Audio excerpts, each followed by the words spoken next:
Nagkita na ba tayo dati? Tanong ni Denver at saka kumuha ng isang baso. Parang familiar yung itsura at pangalan mo eh. Oh, really? Sambit ni Sofia. I don't think so. Nung mapagkakataong yun ay, hindi nakala ni Denver na maririnig niyang masalitang iyan mula sa babae. Hey, what's up, guy? Wait, ikaw yung napatigil sa pagsasalita sa Archie nung itaas ng babae ang kanyang kilay at matawa. I am sorry, pero baka kamukha ko lang yung nakita niyo noon. Hindi ako pwedeng magkamali. Ikaw nga yun. Sambit pa ni Denver. I can't believe na dito tayo ulit magkikita. I'm sorry, but I have no idea what you're talking about. May halong inis na wika ni Sofia at saka nagsimulang maglakad palayo. Hindi ba siya yung iniregalo ko sa iyo noon? Tanong ng kaibigan ni Denver sa kanya. Kung bago ka pa lang sa channel neto, ibang kwento ni Ate Jane, istorya mo, ikwento ko. Huwag kalimutang pindutin ang notification bell at subscribe po. Good morning, Mama. Ate. Bati ni Sofia nung tuluyan na siyang makababa sa kanilang hagdanan. Pansin ni Sofia na kakaibang hitsura ng dalawa. Kaya labi siyang nagdaka kung anong maaaring dahilan sa likod nito. Bakit po yata kakaibang hitsura ninyo? At saka, Mama, nakapunta na po ba kayo sa restaurant natin? May kailangan pa po ba tayong asikasuhin sa flower shop? Ako na po mag-aayos. Mamayang 12:00 pa naman yung klase ko. Sofia. Buntong hininga ng kanyang ina. May kailangan kang malaman. Mabilis na nawala ang ngiti sa labi ni Sofia. Ano po yun, Ma? Tanong ni Sofia. May problema po ba? Alam natin na ang papa mo ang nagsimula ng restaurant at flower shop, hindi ba? Panimula ng kanyang ina na si Cielo. Katuwang niya yung kapatid niya na si Ramon. Opo, bakit po? Tanong ni Sofia. Bumalik na galing States si Ramon at gusto niyang kunin ang restaurant at flower shop. Buntong hininga ng kanyang ina. Siyempre, kahit pagbalik-balik na rin ang lahat, malaki rin naging tulong ni Ramon sa pagpapalago ng dalawang business natin. Kakausapin ko si Tito. Papakiusapan ko siya na iyon yung source of income natin. Kapag kinuha niya sa atin iyon, wala na matitira sa atin. Wika ni Sofia at saka kinuha ang kanyang bag. Lalabas na sana siya ng kanilang bahay. Ngunit bigla siyang tinawag ng kanyang kapatid na si Mindy. Sofia, pagtawag ni Mindy. Wala tayong magagawa. Binigyan niya na tayo ng 100,000 para makapagsimula ulit. 100,000? Alam nating tatlo na hindi sapat iyon. Buntong hininga ni Sofia at saka napahawak sa kanyang noo. Tuition, gamot mo, pang-araw-araw nating pagkain, at pasweldo sa mga kasambahay natin. Hindi kasya iyon. Anong magagawa natin? Tanong ng kanyang ina. Kung nabubuhay pa siguro ang ama niyo, pwede natin itong maresolba. Hindi ako papayag. Kakausapin ko si Tito Ramon. Pagdidiin ni Sofia at saka mabilis na isinot ang kanyang sapatos. Magkapatid sila ni Papa at alam niya simula nung mamatay si Papa ay dumidepende tayo sa flower shop at resto. Ano bang hindi mo naiintindihan, Sofia? Mataas ng boses ni Mindy sa pagkakataong ito. Ano? Magmamakaawa ka sa kanya? Nahog kunin ang flower shop at restaurant? Kung kakailangan kong lumuhod sa harapan niya, gagawin ko. Wika ni Sofia at nagsimulang maglakad papalabas ng kanilang bahay. Alam niyang malabong mapakiusapan ng kapatid ng kanyang ama, pero wala namang mawawala kung susubukan. Ma'am, saan po kayo pupunta? Hatid ko na po kayo. Wika ng kanilang family driver. Nagbigay ng matamis na ngiti ang dalaga at saka nagwika. Kay Tito Ramon po. Habang nakasakay sa loob ng van, ay hindi maiwasan ni Sofia ang ma-stress. Iniisip niya ang mga bagay na posibleng mangyari. At nag-iisip din siya ng posibleng maging solusyon sa mga ito. Ma'am, nandito na po tayo sa bahay ni Sir Ramon. Nantalang pagmumuni-muni ni Sofia nung sambitin ito ng kanilang family driver. Sige. Sambit ni Sofia at saka agad na binuksan ang pinto ng kanilang van. Salamat, Kuya. Nung makababa si Sofia, ay madali siyang nagtatakbo papunta sa pinto ng malaking bahay. Kakatok pa lang sana siya, ngunit laking gulat niya nung bigla itong magbukas. Tumambad sa kanyang harapan ang mukha ng kanyang tito na si Ramon. Anong sadya mo rito? Tanong nito at saka ipinagbuhol ang kanyang dalawang braso. Tito Ramon, nakikiusap po ako sa iyo. Panimula ni Sofia. Yung flower shop at restaurant lang po ang bumubuhay sa amin. Hindi po pwedeng kunin niyo sa amin iyon. Aba, bakit hindi?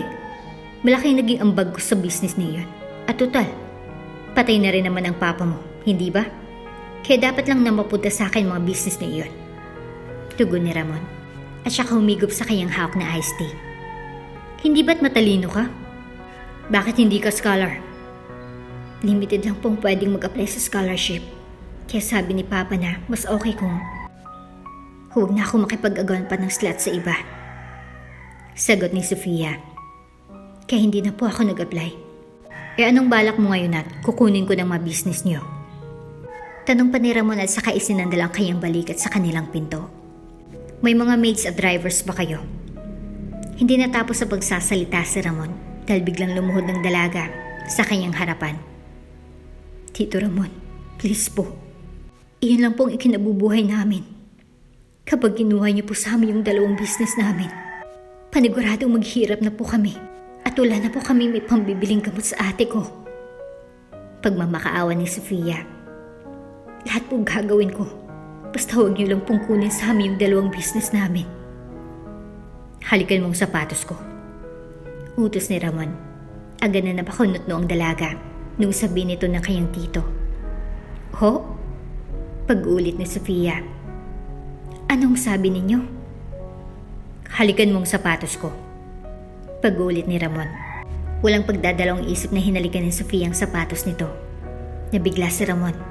Ngunit hindi niya iwasang mapangiti. Kinuha ang wallet sa kanyang bulsa at saka nagsabog ng ilang mga tig-1,000. Ano pong ibig niyong sabihin? Tanong ni Sofia habang tinitingnan niya ang mga pera sa lupa. Bakit po kayo nagtapon ng pera? Dahil nalikan mong sapatos ko. Sambit ni Ramon. Ayan yung bayad. Akala ko po. Wika ni Sofia. Akala ko po hindi niyo po kukunin sa amin yung business namin. May sinabi ba ako? Tanong ni Ramon. Sa pagkakaalam ko ay, wala naman akong nasabing ganun. Mabilis na pinulit ni Sofia ang mga nagkalat na 1,000 at saka inilagay sa kanyang bulsa. May pwede pa po ba akong gawin para hindi niyo po kunin yung mga business namin? Tanong ni Sofia. Wala na, pasensya ka na. Sagot ni Ramon. Pero pwede ka naman magtrabaho sa restaurant. Trabaho po? Tanong ni Sofia saka napabuntong hininga. Nagpakita ng isang nakakalokong ngiti si Ramon at saka tumungo. Babe, nasan ka ba? Pasundo mo naman ako sa driver niyo. Tanong ni Arthur sa kanyang nobya. At saka ilang araw ka nang hindi pumapasok. May problema ba? Wala naman. Sagot ni Sofia at saka kinuha ang kanyang costume. Busy lang kami sa pag-ayos ng mga papeles sa mga business namin. Baka naman pwedeng pasundo ako sa driver niyo. Hindi ko kasi makontak yung papa ko. May kailangan pa akong puntahan na party. Tanong ng kanyang nobyo. Sama ka kaya? Para makamit ka ng mga bagong people na pwede mong makasosyo sa business niyo. Titignan ko. Sagot ni Sofia at saka napabuntong hininga. Nasira kasi yung van namin.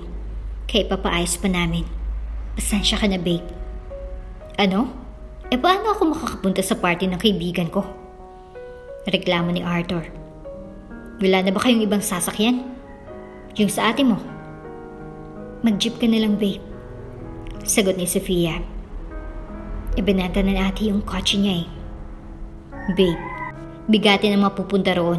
Kung wala akong dalang kotse, nakakahiya. Baka akalaan nila naghihirap kami. Tugon ng kanyang nobyo.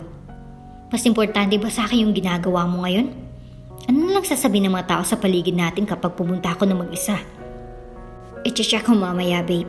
Anong oras ba? Tanong ni Sofia. Tatry kong humabol.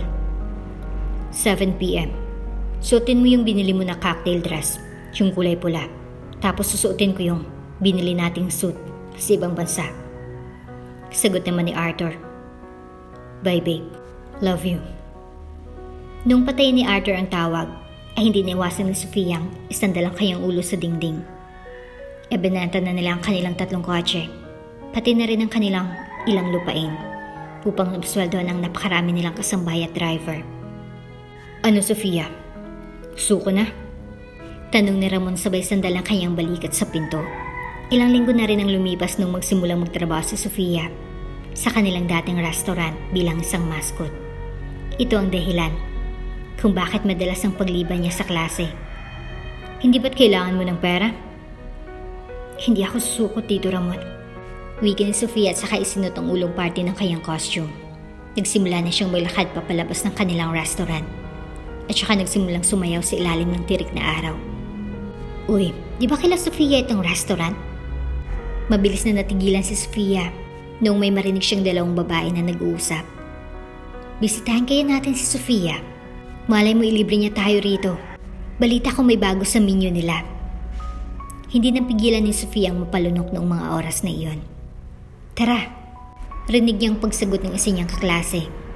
Ilang minutong lumipas ay napansin ni Sofia na lumabas ang 2 niyang kaklase. I can't believe na hindi na palaki na Sofia itong restaurant. Ano kayang nangyari? Naghirap na sila? Baka napilitan lang silang ibenta sa iba dahil nalugi sila.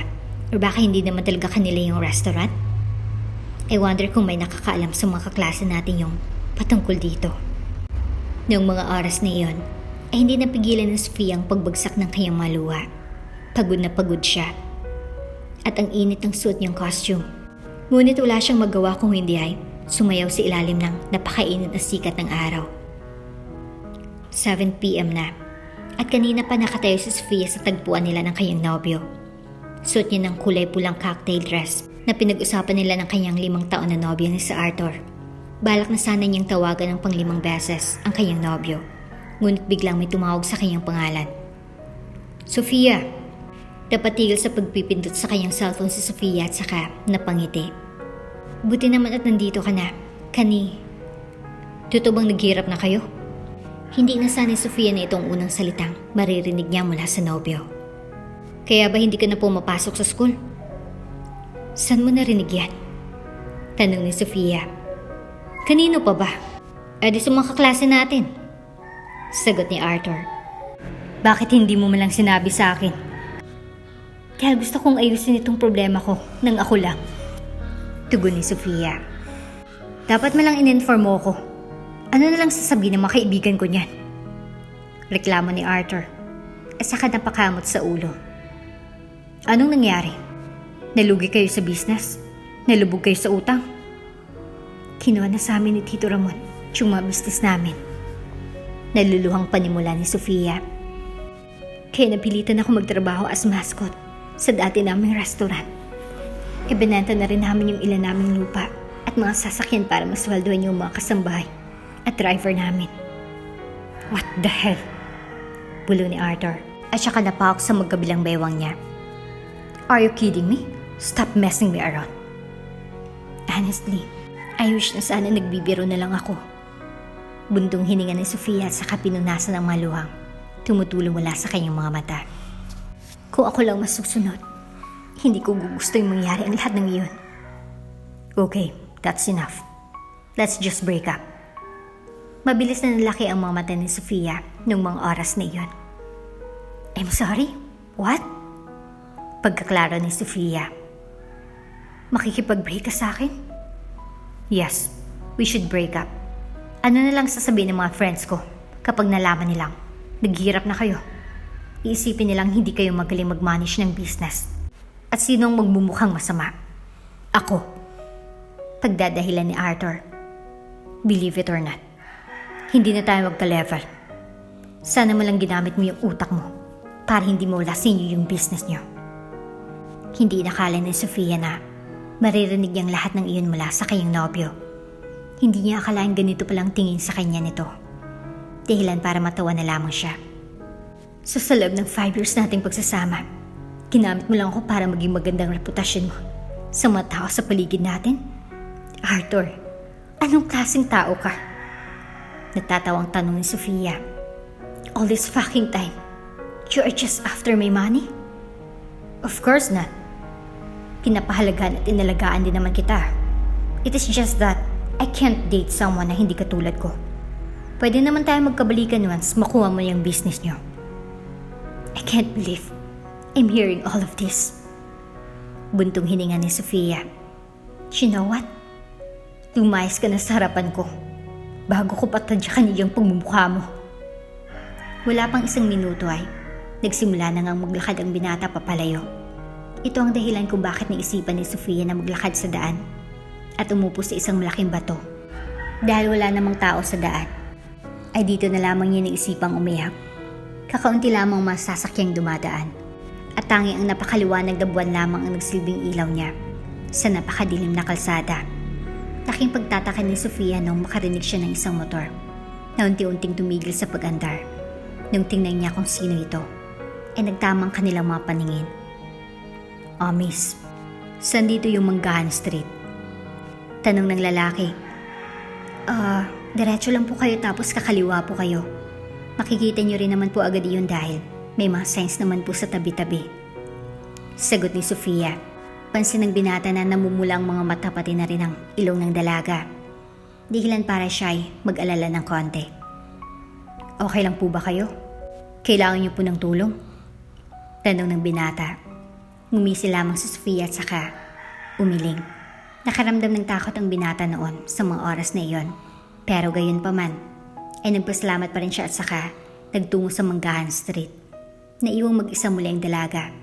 At nung pakiramdam niya ay lumuwag ang kanyang pakiramdam, ay napagdesisyon niya na tumayo at tumawid sa pedestrian lane. Hakbang pa lamang siya. Sa unang guhit, ay laking gulat niya nung may humila sa kanyang braso pabalik sa kabilang parte ng kalsada. Laking gulat ni Sofia nung biglang may dumaan na malaking truck. Hindi niya maiwasang maghabol ng hininga nung mapagtanto niya. Muntik na siyang masagasaan. "Ma'am, okay lang ho ba kayo?" Nung mapatingin siya sa lalaking nakahawak sa kanyang braso, ay agad siyang tumango at saka ngumisi. "Ma'am, gusto niyo ho ba ng kausap?" Mabilis na napakunot ang dalaga noong marinig ang sinabi ng lalaki. "Okay lang, hindi naman ako malungkot." Sagot ni Sofia. Tila ba kinain ni Sofia ang kanyang sinabi dahil halos maubos ang binili niyang tissue kakapayad sa mga luhang tumutulong mula sa kanyang mga mata. "Hindi ko kalain ang habol niya lang pala sa akin ay pera." Sigaw ni Sofia, sabay kuha ng isang piraso ng fries. Kago siya. Kasalukuyan silang nasa loob ng isang fast food chain. At dahil malalim na ang gabi, ay kakaunti na lamang matao dito. Sana, kung alam ko lang na iyon lang pala ang habol niya, hindi ko na lang siya sinagot nung high school. Sigaw pa ni Sofia, sabay tungga ng isang bote ng soft drinks. Nakatitig lang sa kanyang lalaking umiinom ng root beer dahil hindi nito alam ang dapat niyang sabihin. "Balak mo ba talagang tumawid nung makita mo may papadaan na truck?" Tanong ng lalaki. "Hindi, ang totoo nga niyan. Hindi ko alam na may dadaang truck." Sagot ng dalaga sa kasumingan ng sipon. "Pero salamat. Kung hindi dahil sa'yo, malamang patay na ako ngayon." "Yung ate ko." Bulong ng lalaki. "Yung ate ko namatay dahil nasagasaan siya ng truck." Natigilan sa pag-iyak si Sofia at saka tinitigan ang lalaking kaharap. "Kaya nung nakita kita kanina, parang halos bumalik lahat ng takot at pangamba ko." Buntong hininga ng binata. "Kaya nagtatakbo talaga ako para hilahin ka pabalik. Kasi alam ko yung pakiramdam ng mawala ng pamilya at ayoko mangyari sa iba iyon." "Sorry." Bulong ni Sofia sa kabinigyan ng tissue ang binata. "Ano palang pangalan mo?" "Denver." Sagot ng binata at saka tumayo. "Kailangan ko nang umalis. Baka hinahanap na ako sa amin." "Salamat sa pakikinig." Sambit ni Sofia sa ngumiti. Hinubad ng lalaki ang kanyang jacket at ibinigay sa dalaga. "Malamig sa daan." Paalam ni Denver at saka nagsimulang maglakad paalis ng fast food chain. Malakas ang pakiramdam ni Sofia na muli niyang makikita ang binata. Ngunit lumipas ang ilang oras, araw at linggo, ay hindi niya na kailanman nakita ang binata. Sinubukan niyang tumambay sa lugar kung saan niya nakita ang lalaki. Ngunit ni anino nito ay hindi niya na naaninag Ito ang dahilan kung bakit pinili na lamang niyang itabi ang jacket ng lalaki. Bes, alam mo yung usap-usapan about sa ex-boyfriend mo? Tanong ni Hana sa kanyang kaibigang si Sofia. I heard na jowa niya raw yung nanalo sa pageant ng school natin. 5 months na sila. Pinulga niya mismo sa basketball match. Ano? 3 buwan pa lang kaming hiwalay ah. Gulat na tugon ni Sofia at saka inayos ang kanyang buhok. Ibig sabihin sila na pala bago kami naghiwalay? Alam mo namang yung lalaking yun. Doon siya kakapit. Buntong hininga ni Hana at saka kumagat sa kanyang burger. Alam mo, okay na rin naghiwalay kayo. Hindi mo deserve ng taong katulad niya. Hindi ko nga mawari kung paano kayo nagtagal ng 5 years. By the way, ano palang balak mo? Alis ka na ba sa pinagtatrabahuan mo? Balak ko na. Dahil hindi na rin sapat yung kinikita ko para sa gastusin namin. Buntong hininga ni Sofia. Yung kapatid ni Mama, naghahanap ng tagahugas ng pinggan. Kaya doon ako mag-a-apply. Kailangan na kasi ni Mama mag-maintenance. Ha? Teka, sino mag-aalaga sa ate at mama mo niyan? Tanong ni Hana. Medyo okay na si ate Mindy. Kaya siya na muna yung mag-aalaga kay Mama. Sagot ni Sofia. Kailangan kong lumuwas para makapasok ako sa 2 o 3 trabaho.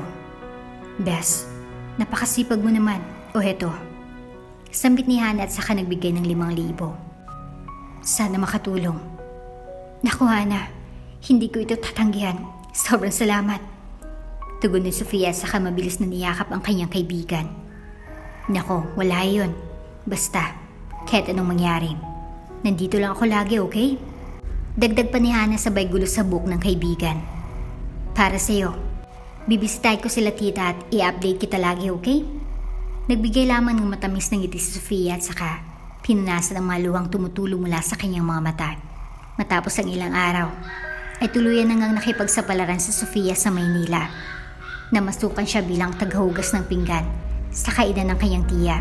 Ngunit kahit anong pag-overtime niya, ay hindi pa rin sapat ang kanyang kinikita. Ito ang dahilan kung bakit naisipan niyang mag-part-time bilang isang English tutor online. Tita, pwede ko po ba kayong makausap? Mabilis na napakunot no ang kanyang tita at saka isinuot ng kanyang salamin. Anong pag-uusapan natin? Tanong nito at saka napabuntong hininga. Mahal ang oras ko, kaya sabihin mo na agad ko ng problema mo. Ang totoo po niyan, yung sahod ko po kasi ang pagiging English teacher ay next week pa po. Pero kailangan ko na po kasing magpadala ng pera kay na ma'am. Sofia, baka nakakalimutan mong marami ka nang inutang sa akin. Sagot ng kanyang tiya. Wala namang problema kung hindi ka makapagbayad agad. Pero yung hihiram ka na naman at hindi ka magbabayad, baka mapilitan akong paalisin ka sa tinutuluyan mong apartment. Tita, pasensya na po talaga. Pilit ko na po kasing pinagkasya yung sweldo ko sa araw-araw. Nagastusin ko pero hindi pa rin sapat. Naluluhang wika ni Sofia. Tinitigan lamang siya ng kanyang tita at saka napabuntong hininga. Ganito na lang. Ibibigay ako sa iyong trabaho at malaki ang kikitain mo dito panigurado. Panimula ng kanyang tita. Basta susundin mo lang ang utos ko, okay? Ano pong trabaho iyan? Tanong ni Sofia. Open-minded ka ba? Tanong pa ng kanyang tita. Sa pagkakataong iyon, ay may ideya ng dalaga kung ano ang klaseng trabaho ng balak na i-offer sa kanya. Labag man sa kanyang kalooban ay pumayag na lamang siya sa alok nito. Ilang oras na lamang ay malapit nang pumasok si Sofia sa trabahong inalok ng kanyang tita. Habang nakatingin sa salamin, ay pinag-isipan niyang mabuti kung dapat ba niyang ituloy ang pagpasok sa alok ng trabaho ng kanyang tita o huwag na. Wala siyang ideya sa kung ano man ang kanyang maaring gawin, pero alam niya sa kanyang sarili na kinakailangan ng katawan niya at ang ideyang iyon ay labis niyang kinatatakutan. Habang nakatingin sa orasan, ay agad na napukaw ang kanyang atensyon, ang pagtunog ng kanyang cellphone. Mabilis niya itong kinuha at nakaramdam siya ng kaba nung mapansin ang pangalan ng tumatawag. Hello ate? Panimula ni Sofia. Bakit bigla kayong napatawag? Sofia, si Mama. Isinugid sa hospital. Umiiyak na panimula ni Mindy. Wala akong natabing pera. Anong gagawin natin? Paniguradong kulang itong nasa akin. Sa pagkakataong iyon, ay alam ni Sofia na wala na siyang pagpipilian kung hindi tanggapin ang alok ng kanyang tiya. Alam mo, Tol, sa dinami-rami na kasal na pinuntahan ko, ngayon lang ako nakakita ng groom na hindi masaya. Wika ni Archie. Come on, man. Supermodel yung mapapangasawa mo. Gago. Ayoko pang magpakasal. Masaya na ako sa pagiging binata kaya okay lang na sa akin na tumandang binata. At saka isa pa, may boyfriend na yung babaeng yun. Sagot ni Denver sabay tungga sa isang shot glass. Kung gusto mo, ikaw na lang magpakasal. Total crush mo naman yun di ba? Hindi naman kasi ako kasing yaman mo no. Sagot ni Archie sabay sandal sa kanyang ulo sa isang dingding. I'm pretty sure na mapupuna naman ang soon-to-be wife mo. Yung pangangailangan mo. Kailangan ko ng pahinga, Tol. Mabibigay niya ba sa akin na yun? Tanong ni Denver at saka kumuha ng piraso ng pulutan. Mararelax ka naman panigurado tuwing gabi. Asar ni Archie sabay sundot sa tiyan ng kanyang kaibigan. Gago. Natatawang wika ni Denver sabay hampas sa balikat ng kanyang kaibigan. Alam mo, may ibibigay akong regalo sa iyo para sa papalapit na bachelor party mo. Pag-iiba ng usapan ni Archie. I am 100% sure magugustuhan mo yun. Siguraduhin mo lang ha, kung hindi bablock kita sa lahat ng social media sites. Pagbabanta ni Denver at saka uminom muli sa shot glass. Ikaw ba, may bala ka bang magpakasal? Hindi ko alam pre. Buntong hininga ni Archie. Wala pa akong nahanap na taong para sa akin. Dadating din na yun, tiwala lang. Sambit ni Denver sabay tapik muli sa balikat ng binata. Muna na ako, ingat sa pag-uwi. Kaya mo bang magmaneho? Tanong ni Archie sabay akbay sa kaibigan. Baka lasing ka na ha? Baliw, hindi ako lasing. Natatawang sambit ni Denver at saka kinuha ang kanyang bag. Text mo ako pag-uwi mo. Nung tuluyan na makalabas ng bar ang binata, ay agad na itong nagtungo sa kanyang kotse. Katulad ng madalas gawin ni Denver, ay nagpupunta pa rin ito sa lugar kung saan niya nakita ang dalagang naka-cocktail dress. Ilang buwan na rin siyang dumadaan doon. Umaasa na baka muli niyang makita ang dalaga. Ngunit talagang masyadong mapanakit ang tadhana dahil kailanman hindi niya na ito muling nakita. Marahil, ito rin ang dahilan kung bakit hindi niya kayang ikasal sa isang taong ipinipilit sa kanya ng kanyang ama. Ilang araw ang lumipas at lalo pang nakaramdam ng pag-aalala si Denver. Nais niyang umurong sa kasal, ngunit ayaw niya naman sumama ang loob ng kanyang ama sa kanya. Ito ang dahilan kung bakit pinili na lamang niyang magpatuloy kahit na ayaw naman niya talaga. Pre, para ka namang pinagbagsakan ng langit at lupa sa mukha mo. Smile ka naman dyan. Asar ni Archie sa kanyang kaibigan na umiinom sa isang shot glass. Ipinasok ko na yung regalo mo. Yung pinakamalaki, iyon yung sa akin. Ano na namang kalukuhan yung naisip mo? Umiiling na wika ni Denver at saka napatingin sa napakalaking box sa isang gilid. Hilong-hilo na si Denver sa paiba-ibang ilaw. Ngunit dahil inihanda ito ng kanyang mga kaibigan, ay wala na siyang nagawa kung hindi enjoyin na lamang mga libreng inumin at pagkain. Nung makaramdam ng hilo ang binata, ay napagdesisyonan niya na munang mahiga sa isang kwarto. Alam niyang may tama na siya, ngunit alam pa rin niya kung anong mangyayari sa paligid. Kaya nung pumasok ang kanyang kaibigan sa Archie, ay agad niyang inikot ang kanyang mga mata. Archie, lumabas ka muna. Gusto ko munang magpahinga. Wika ni Denver. Tol, buksan mo nitong regalo ko sa'yo. Sambit ni Archie habang hinihilang isang malaking regalo. Iwan ko na rito lalabas na ako. Enjoy. Nung marinig ni Denver ang pagsara ng pinto at biglang pagpatay ng ilaw, ay labis siyang naintriga sa laman ng malaking regalo ng kanyang kaibigan. Ito ang dahilan kung bakit napagdesisyonan niyang lapitan ito at buksan. Ang tumambad sa kanyang harapan, ang isang babaeng may suot na napaka-sexy na damit. At mayroon itong suot na maskara. Mabilis na napasigaw sa gulat ng binata, dahilan para matawa ang babae. Tinulak siya nito sa kama, kaya dahan-dahang napaurong si Denver. Sorry miss, ayoko may mangyari sa atin. Wika ng binata at saka patuloy pa rin na umuurong palayo. Kakasal na ako next month, kaya pasensya na. Pasensya na rin po kayo, pero inutusan po ako ni Sir Archie na kailangan Hindi natapos sa pagsasalita ang dalaga dahil agad na nagsalita si Denver.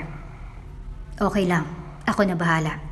Sasabihin ko na lang kay Archie na may nangyari sa atin kahit wala naman talaga. Tugon ni Denver. Wait lang. Kukuha lang ako ng alak at shot glass sa labas. Nung lumisan ng binata, ay mabilis na napabuntong hininga ang dalaga. Hindi niya akalain sa dinami-dami ng lalaking pwede niyang maging kliyente ay siya pang napunta sa kanya. Uminom ka ba ng alak? Tanong ni Denver nung makabalik. May dala itong isang pitsil ng juice at 2 maliit na baso. Kung hindi, juice na lang inumin natin. Uminom ho ako ng alak. Huwag kayong mag-alala. Sambit ng dalaga. Dahil dito, ay lumisan mula ang lalaki upang kumuha ng alak. At nung tuluyan na siyang makabalik, ay nagsimula na nga silang uminom. Hindi inaasahan ng dalaga na magiging ganitong sitwasyon. Kaya kahit papaano, ay nakaramdam siya ng kaginhawaan. Hindi ka ba nilalamig sa suot mo? Tanong ni Denver sabay lagi ng kumot sa balikat ng dalaga. Ramdam ng babae ang pagtaas ng kanyang balahibo nang dumampi ang palad ng lalaki sa kanyang balikat. Sanay naman ako sa lamig. Bulong ng dalaga at saka tinanggal ang suot niyang maskara. Nung makita ng lalaki ang kanyang mukha, ay ramdam niyang biglang pagbilis ng tibok ng kanyang puso. Hindi ba't ikaw yung nakita ko sa daan noon? Nautal na tanong ni Denver. Naalala mo pa pala ako? Nakangising tanong ng dalaga bago uminom sa shot glass. Akala ko hindi na eh. Paano kita makakalimutan? Natigilan sa pagsasalita ang binata dahil alam niya sa sarili na ikakasal na siya. Ayaw niyang bigyan ng motibo ang dalaga dahil alam naman niyang hindi na siya pwedeng umurong sa kasal. Sagot ng dalaga. Anong sasabihin mo? Wala naman. Kumusta ka na? Tanong ng lalaki sabay kuha ng isang soft drinks na nasa lata. Binuksan niya ito, ngunit bigla itong sumabog dahilan para mabasa ang buong mukha niya. Hindi naiwasan ng dalagang matawa. Dahilan para agad niyang kunin ng isang tissue at saka pinunasan ang mukha ng lalaki. Hindi mapigilan ni Denver ang kabahan dahil sobrang lapit ng mukha ng babae sa kanya. Dahilan para mapaurong siya ng konti. Pasensya na po, sir. Pero sinabi sa akin ng kaibigan niyo na hindi niya ako babayaran kapag walang nangyari sa atin. Ito ang bulong ng babae sa sarili bago mapatingin sa labi ng lalaki. Nalagyan din po pala yung babay niyo ng soft drinks. Wika ng babae. Okay lang. Huwag. Natigilan ng lalaki nung biglang halikan ng babae ang kanyang baba. Nung mapansing na bigla ang lalaki, ay mabilis na humiwalay ang dalaga at saka humingi ng tawad. Pasensya na po kayo. Bulong nito at saka bumuntong hininga. Aalis na po ako. Natigilan ng babae nung hawakan ni Denver ang magkabilang braso niya. Wala kang ideya kung ilang buwan ako nagpabalik-balik sa lugar kung saan tayo nagkita. Naluluhang tugon ni Denver. Hindi ko akalain na magiging ganito yung susunod nating pagkikita. Nabiglang babae sa sinambit ng lalaki. Dahilan para agad niya itong yakapin. Maya-mayay, humiwalay si Sofia sa pagkakayakap. At saka hinawakan niya ang mukha ng kaharap na lalaki. Ipinikit niya ang kanyang mga mata. At saka inilapit ang kanyang mukha. Walang ideya si Denver kung dahil lamang ito sa tama ng alak. Pero hindi niya mapigilan ang kakaibang saya sa kanyang damdamin. Habang lumalalim ang kanilang halik, ay unti-unting naglalakbay ang mga kamay ni Denver sa iba't ibang parte ng katawan ng dalaga. Ramdam ni Sofia ang pagbilis ng tibok ng kanyang puso, lalo na noong unti-unti nang bumaba ang halik ng binata. Hindi niya napigilang mapalunok at takpan ang kanyang bunganga upang hindi siya makagawa ng malakas na ingay. Ngunit nung mapansin ito ni Denver, ay napangisi na lamang siya at saka tinanggal ang kamay ng dalaga at saka bumulong. Pwede kang sumigaw. Huwag mong pigilan ang sarili mo. Muling tumaas ang balahibo ni Sofia, dahilan para mapangisi ang binata. Natapos ang gabing iyon na may ngiti sa kanilang mga labi. Bagamat masaya siya at nakasama niya muli ang dalaga, ay nakaramdam siya ng lungkot at pag-aalala. Ito ay dahil nalaman niyang siyang nakauna rito at maaaring ito ang kanilang maging huling pagkikita. Kaya naman habang pinagmamasdan ng tulog na dalaga, ay hindi niya maiwasan ang maluha After all, ito pa lang naman ang pangalawa nilang pagkikita. Ngunit bakit hindi niya maiwasang malungkot habang niisip na maaring hindi na sila magkita? Nang magising si Sofia, ay nakaramdam siya ng sakit sa ulo. Ngunit nung makita niyang wala ng kanyang katabi, ay hindi niya napigilan ng malungkot. Habang kinukuha ang kanyang madamit, ay napatingin siya sa isang tray na nakapatong sa isang cabinet. Meron itong kape, toasted bread, at pritong itlog. Hindi napigilan ni Sofia ang mapangiti at kiligin, lalo na nung makakita siya ng isang kulay yellow na sticky note. Be well. See you when I see you. Pagbasa ni Sofia, agad na naglaho ang kanyang ngiti dahil wala mo lang iniwan na contact number ang lalaki. Gayunpaman, dapat niyang itatak sa kanyang kokote na ikakasal ng lalaki at hindi iyon sa kanya. Ito ang dahilan kung bakit unti-unting bumagsak ang maluhan ni Sofia habang kinakain ang tinapay at itlog. Nung mapatingin siya sa kanyang bag, ay laking gulat niya nung makakita siya ng isang 800,000 na tseke. Halos maluwa niya ang kanyang kinakain na sa sobrang gulat. Dahilan para mapataloy siya sa saya. Ito ang naging dahilan kung bakit tuluyan ng nakauwi ang dalaga at ipagamot niya ang kanyang ina. Tuluyan na rin gumaling ang kanyang ate. Dahilan upang makapagpatayo sila ng isang bake shop at isang restaurant. Ipinagpatuloy niya rin ang kanyang pag-aaral. Dahilan para dumami ang kanyang kaalaman patungkol sa mundo ng business. Naging kilala siya sa kanilang lugar dahil sa kanyang galing, sipag, kabaitan at kagandahan. Ngunit walang nakakaalam na isa na siyang ina. Pinili nilang hindi ibulgar sa taong bayan ng totoo at ipinalabas na lamang nila na kapatid niya ito.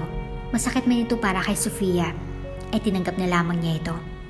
Habang naglalakad sa isang store, ay may isang lalaki na nakasalamin siyang nakasalubong. Gwapo ito at matipuno, pero alam ni Sofia sa sarili na wala pa rin papantay kay Denver. Gayunpaman, ay pansin niyang nagiging madalas ng pag-cruise ng kanilang mga landas sa mga events, parties, pati na rin sa mga kasal. Ito ang dahilan kung bakit isang beses ay nilakasan na ng lalaki ang kanyang loob. Hello. Pagbati niya sa babaeng kasalukuyang umiinom ng iced tea. Ilang beses na tayo nagkikita pero hindi pa tayo nagkakaroon ng formal na pag-uusap. Inilahad niya ang kanyang kamay at saka ngumiti. I'm Rayo. Sofia. Sagot ng babae at saka ngumiti. Are you single? Hindi napigilan ni Sofia ang matawa nung diretsong itanong ito ng kaharap na lalaki. Yes, I'm single. Sagot ni Sofia. Dahilan para mapasuntok sa hangin ng binata. Well, I want to get to know you more. So, can I ask you out? Tanong pa nito. Lasing ka na siguro kaya ganyan ka naging katapang na alukin ako. Umiiling na wika ng dalaga at saka tinept sa cellphone ng binata ang kanyang phone number. Well, nakainom ako ng konti. Natatawang sagot ni Rayo. Are you enjoying the party tonight? Of course. Kasal ito ng isa sa mga kaibigan ko. Finally, nakahanap na rin siya ng taong mamahalin niya habang buhay. Wika ni Sofia.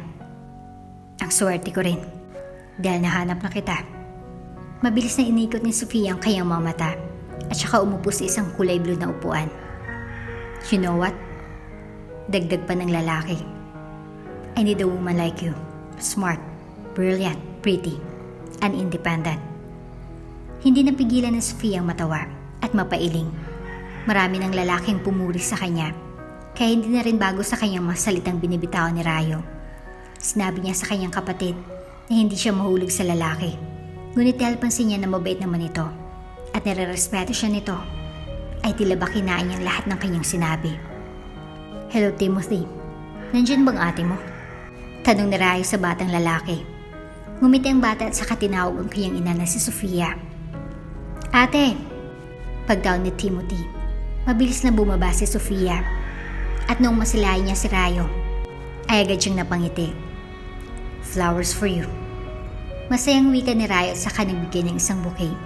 Kinuha ito ni Sofia at saka napangiti. Madalas mapaisip si Sofia kung may pagtangi nga talaga sa kanyang binata. Unais lamang siya nito dahil sa katalinuhan at galing niya sa larangan ng business. Madalas siyang isama nito sa mga meetings ng kanilang kumpanya kahit na hindi naman siya nagtatrabaho sa kanila. Ito ay dahil nais marinig ni Ray ang session ng babae sa mga dumadating na problema sa kanilang kumpanya. At kapag napansin niyang nakakatulong ito, ay kinukuha niyang ideya ng nobya at ipinapadalabas na siyang nag-isip nito. Hindi maiwasan ni Sofia ang mainis sa tuwing ginagawa ito ng lalaki.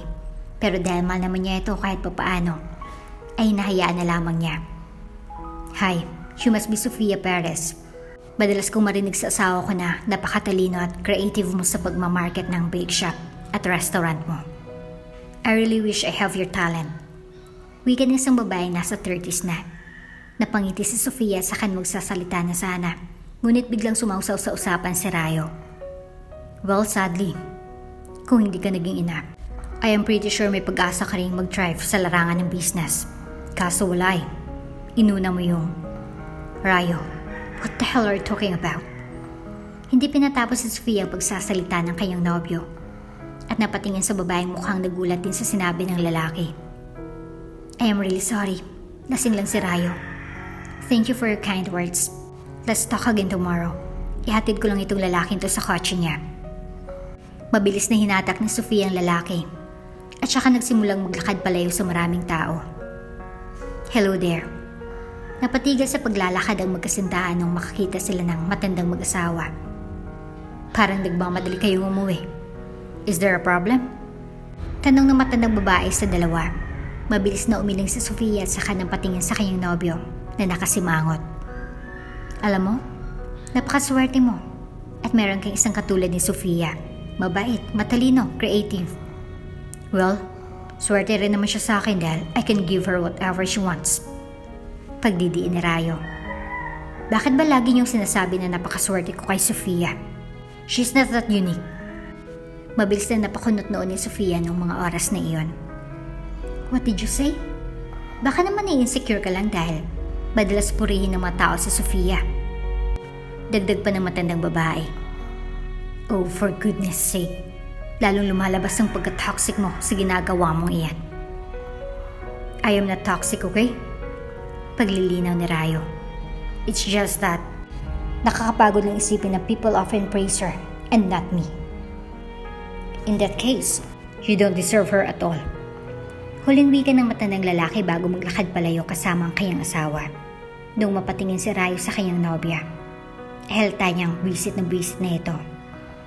Sofia, why are you being so dramatic? Tanong ni Rayo habang hinahabol ang babae. What? Ako pang dramatic ngayon? Sinong gumawa ng eksena kanina? Pagdidi ni Sofia sa lalaki at saka nagpatuloy sa paglalakad. You can't blame me, Sofia. I help you too. Pero parang nakikita lang nila yung way ng pagtulong mo. Sagot naman ni Rayo. Oh, come on, Rayo. Bakit ka ba nagagalit? Nagmumukha ka tuloy na insecure. Buntong hininga ni Sofia. Also, hindi maganda yung sinabi mo kanina sa babaeng may anak na. What would you feel kung mama mo yung nilait ng ganon? I don't give a fuck. Iniwan niya kami, okay? Yun naman talagang dahilan kung bakit galit na galit ako sa nanay ko. Natigilan si Sofia. Dahilan para mapabuntong hininga si Rayo. I just really hate it kapag may anak na yung babae. And yet, pinupurso pa rin yung dreams niya. Kung gusto mong ipurso yung dreams mo, huwag ka munang manganak. Tila ba natamaan si Sofia sa sinabi ng lalaki? Dahilan para mapalunok siya. Paano ako? Panimula ni Sofia. Paano kung halimbawa, malaman mo may anak na ako? Anong gagawin mo? Of course, ibang usapan ka na babe. You're a responsible woman. Kaya habang bata pa tayo, we should reach our dreams, okay? Tsaka na tayo mag-anak once nakasal na tayo. Hindi napigilan ni Sofia ang maluwa sa sinabi ng lalaki. Doon niya napagtanto na maring hindi siya tanggapin ng binata oras na malaman nitong may anak na siya. Honestly, you deserve better. Napatigil sa pagmuni-muni si Sofia nung magsalita ang katabi niyang babae. Kay niya lamang ito at katulad niya, ay halatang matagumpay na rin ito sa larangan ng business. What do you mean? Tanong ni Sofia sabay ngiti. You deserve a better guy. Dagdag nito at saka nang patingin sa lalaki nasa di kalayuan. Yung hindi maiinggit sa mga achievements mo. Hindi agawin yung mga ideyas mo. But he helped me too. Mabilis na sagot ni Sofia Dahil lagi niyang pinapaalala sa iyo na tinulungan ka niya sa paglago ng business mo. Dagdag pa ng dalaga sa kanang pangiti. Oh, come on, Miss Sofia. You can do better. Maraming nagkakagusto sa iyo and besides, marami pang mas matino at mas mabait kaysa kay Sir Rayo. Gusto mo ba akong mag-cheat sa partner ko? Tanong ni Sofia. I don't want you to cheat. Gusto ko lang lumayas ka sa relasyon na yan. Trust me, you will thank me later. Dagdag pa ng dalaga at saka nagsindi ng sigarilyo. I am sorry, but what's your name?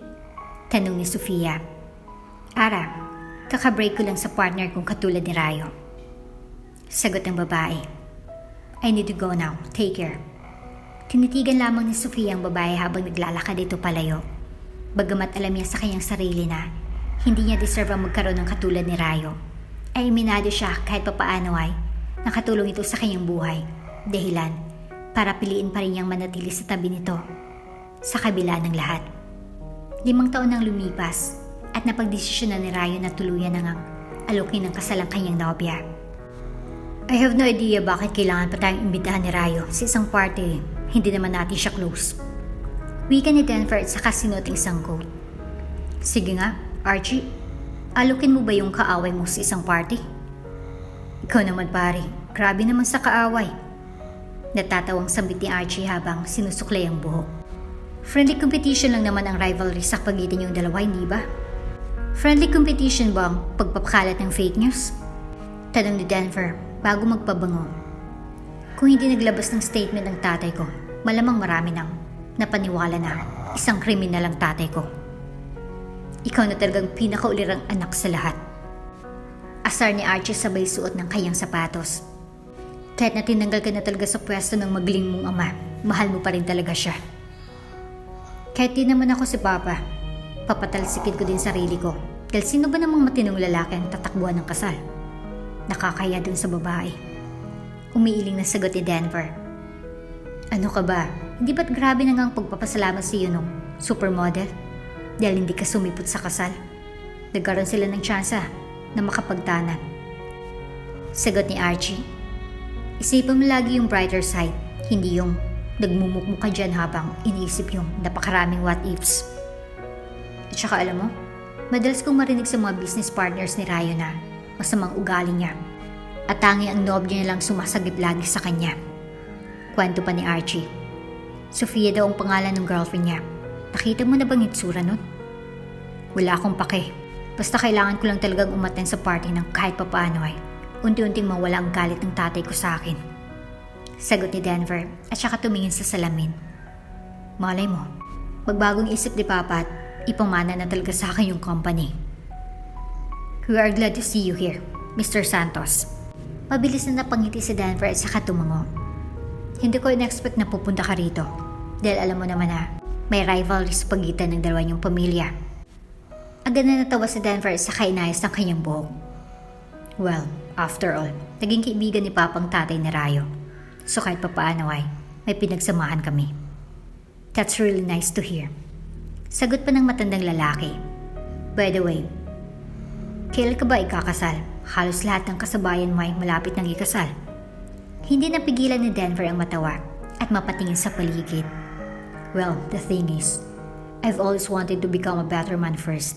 Besides, wala pa nga po akong girlfriend sa ngayon dahil focus ako sa pag-aaral about sa business. Sagot ni Denver at saka inayos ang kanyang coat.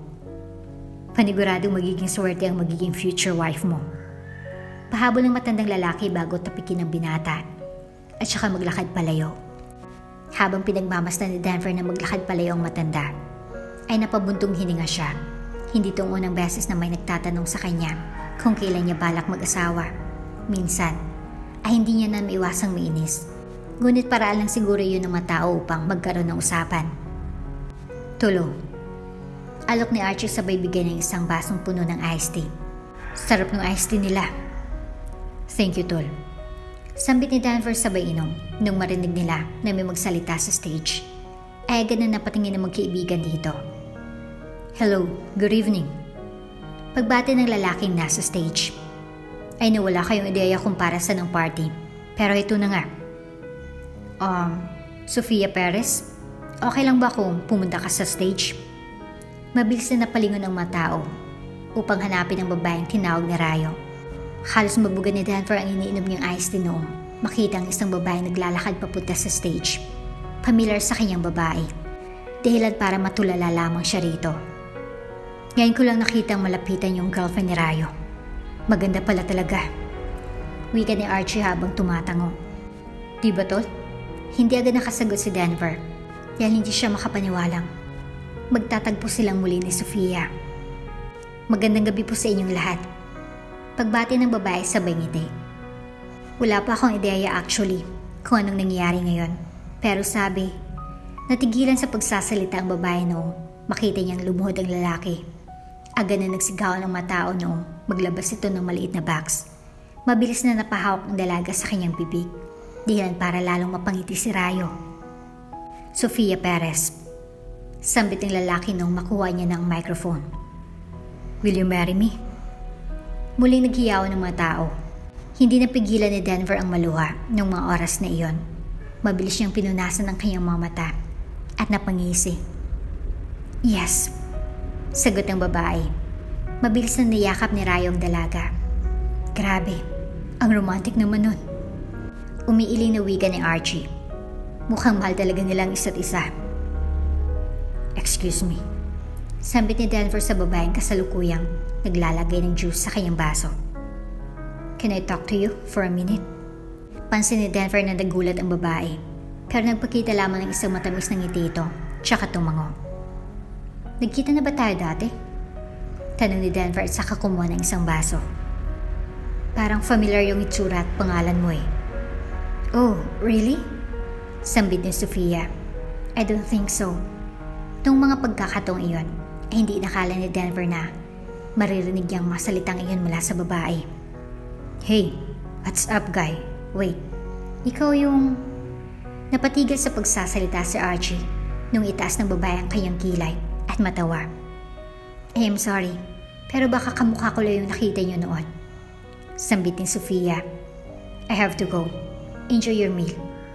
Mabilis na hinawakan ng binatang braso ng babae, dahilan para magulat ito. Hindi ako pwedeng magkamali. Ikaw nga yun. Sambit pa ni Denver. I can't believe na dito pa tayo ulit magkikita. I'm sorry, but I have no idea what you're talking about. May halong inis na wika ni Sofia at saka nagsimulang maglakad palayo. Habang pinagmamaslang maglakad palayo ang babae, ay hindi napigilan ni Archie magulat. Hindi ba siya yung inregalo ko sa iyo noon? Tanong ni Archie sa kanyang kaibigan. I didn't thought na mapupunta siya sa isang katulad ni Rayo. What do you mean by that? Halong inis na tanong ni Denver. Mabilis magalit si Rayo at masyado siyang kalmado. I wonder kung anong mangyayari sa marriage nila kung magiging ganun pa rin ang ugali ni Rayo. Buntong hininga ni Archie. Bakit ka nakapag-usap kay Denver? Panimula ni Rayo. Anong sinabi niya sa'yo? Tinanong niya ako kung nagkita na ba kami dati. Sagot ni Sofia at saka sinuklayan ang kanyang buhok. I told him na hindi. Pero nagkita na ba kayo dati? Tanong muli ni Rayo. Umiling si Sofia at saka umupo sa malambot na kama. I think kamukha ko yung nakita niya somewhere. I see. Maikling sambit ni Rayo. Let's start preparing for our wedding tomorrow. Okay. Sambit ni Sofia. Mabilis na bumangon ng binata at saka lumabas ng kwarto ni Sofia. Habang naglalagay ng mask si Sofia, ay nakuha ng kanyang atensyon ng nagba-vibrate na cellphone sa isang lamesa. Noong tingnan niya kung sino nag-message, ay nabigla siya nang makakita ng isang mensahe mula sa isang babaeng nagngangalang Faye. Love, saan tayo magkikita bukas? Miss na kita.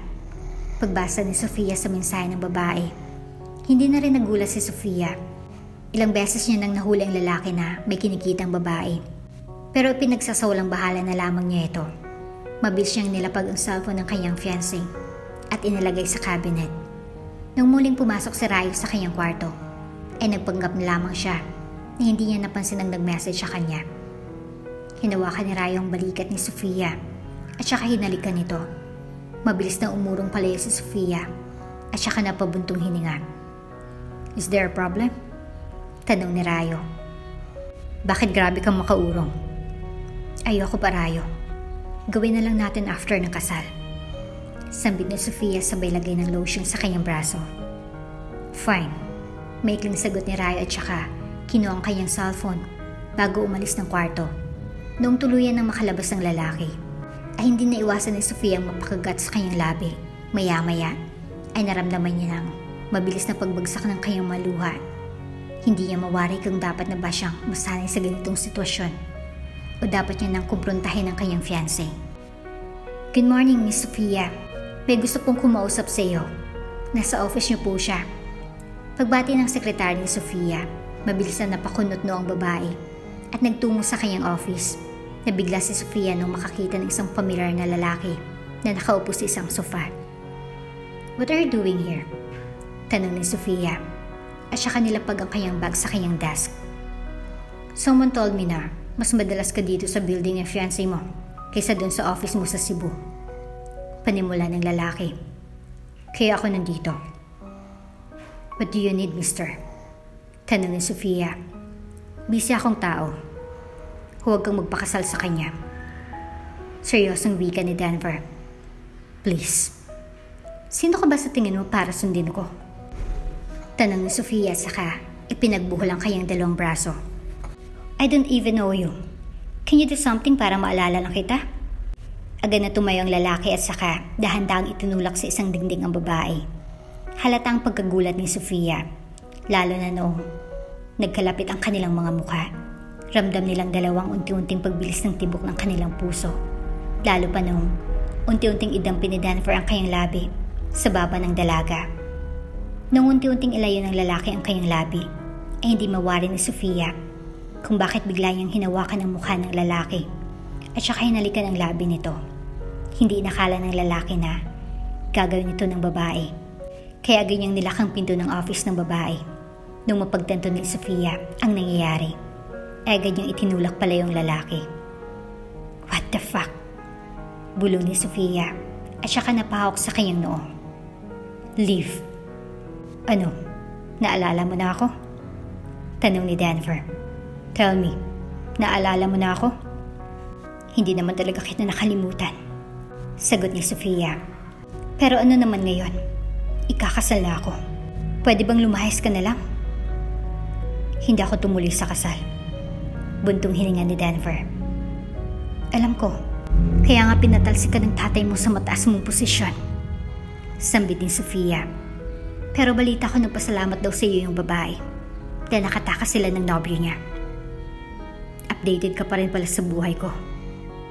Natatawang sambit ni Denver at saka umupo sa isang sofa. Ano bang dapat kong gawin para huwag mong pakasalan si Rayo? Wala. Kasi kahit anong gawin mo, hindi ako uurog sa kasal. Pagdidiin ni Sofia. Are you happy? Tanong ni Sofia sa kanyang anak. Mabilis na tumango si Timothy at saka ngumiti. Sana po lagi tayong magkasama. Lagi rin po kasing busy si Tita Mindy. Kaya si Lola lang yung nakakalaro ko. Malungkot na wika ni Timothy. Hindi niwasan na Sofia ang manlumo nung sabihin nito ng kanyang anak. Don't worry. Babawi si Mama, okay? Masayang wika ni Sofia at saka ginulong buhok ng kanyang anak.